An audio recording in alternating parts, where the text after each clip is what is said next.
Hi ಸ್ನೇಹಿತರೆ, ಎಲ್ಲರಿಗೂ ನಮಸ್ಕಾರ. ನನ್ನ ಹೆಸರು ಸರೋಜಿನಿ. ನಮ್ಮದು ಹಾಸನ ಜಿಲ್ಲೆ ಸಣ್ಣ ಹಳ್ಳಿ. ನನ್ನ ತಂದೆ ತಾಯಿಗೆ ನಾನೊಬ್ಬಳೆ ಮುದ್ದಿನ ಮಗಳು.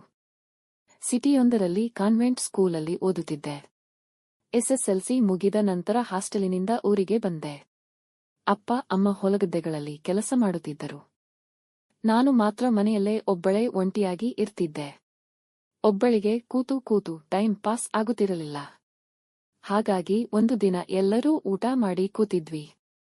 ಆಗ ನಾನು ನಮ್ಮ ಅಪ್ಪನಿಗೆ ಹೇಳಿದೆ, ಅಪ್ಪ, ನನಗೆ ಒಬ್ಳಿಗೆ ಬೇಜಾರಾಗ್ತಿದೆ, ಅದಕ್ಕೆ ನಾನು ಯಾವುದಾರು ಕೆಲಸ ಮಾಡ್ಲಾ ಅಂತ ಕೇಳಿದಾಗ ಅಪ್ಪ ಹೇಳಿದ್ರು, ಆಯ್ತು ಮಗಳೇ ಅಂದ್ರು.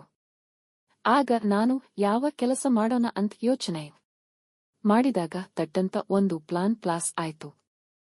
ಹೆಂಗೋ ನಮ್ಮೂರಲ್ಲಿ ಬೇಕರಿ ಇಲ್ಲ, ನಾನೇ ಒಂದು ಬೇಕರಿ ಹಾಕೋಣ ಅನ್ಕೊಂಡು ಬಸ್ ಸ್ಟಾಂಡ್ ಹತ್ತಿರ ನಮ್ಮದೇ ಜಮೀನ ಇತ್ತು. ಅದೇ ಜಮೀನಿನಲ್ಲಿ ಬೇಕರಿ ಸೆಡ್ಡ ತಯಾರಿಸಿ 1 ತಿಂಗಳಿನಲ್ಲೇ ಎಲ್ಲಾ ಮಟೀರಿಯಲ್ಲ ಹಾಕಿಸಿ ಬಿಸಿನೆಸ್ ಶುರು ಮಾಡಿದೆ. ನಾನು ಯಾವಾಗಲೂ ಪಿಟ್ ಡ್ರೆಸ್, ಹಾಫ್ ಫ್ರಾಕ್ಗಳನ್ನು, ಪಿಟ್ ಲೆಗಿನ್ಸ್ ಜಾಸ್ತಿ ಹಾಕೊಂಡು ಮೈ ಕೈ ತುಂಬಿ ಕೆಂಪು ಮೈಕಟ್ಟಿನಲ್ಲಿ ನೋಡೋಕೆ ಚೆನ್ನಾಗಿ ಕಾಣಿಸುತ್ತಿದ್ದೆ. ಎಲ್ಲ ಹುಡುಗರ ಜೊತೆ ನಾನು ಕೂಡ ಕ್ಲೋಸ್ ಆಗಿ ವರ್ತಿಸುತ್ತಿದ್ದೆ.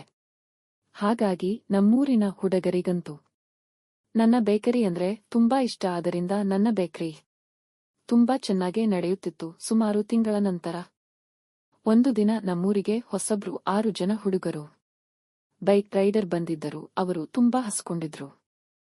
ನನ್ನ ಬೇಕರಿ ನೋಡಿ ನನ್ನ ಬೇಕರಿ ಮುಂದೆ ಬೈಕ್ ನಿಲ್ಲಿಸಿದ್ರು.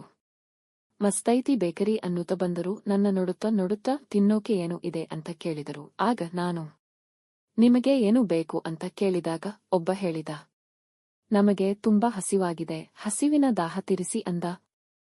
ನಾನು ಅವರೆಲ್ಲರಿಗೂ ಒಂದೊಂದು ಹಣಿ ಕೇಕನ್ನು ಕೊಟ್ಟು ಅವರ ಹಸಿವು ನೀಗಿಸಿದೆ.